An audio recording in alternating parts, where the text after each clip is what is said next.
Hello anh em đã quay trở lại với kênh Lãnh Địa Ulefone nha. Và ngày hôm nay mình sẽ test cho anh em coi cái loa phát đèn halo của dòng Amor 30 Pro. Đó, khi bật nhạc lên nó sẽ sáng loa này.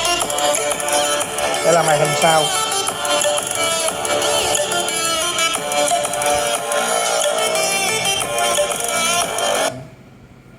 Rồi khi mà mình tắt đi, mình quay ra phía trước mà mình mở máy á, thì nó sẽ hiện ra màn trước ha, không hiện ra đằng sau, thấy không?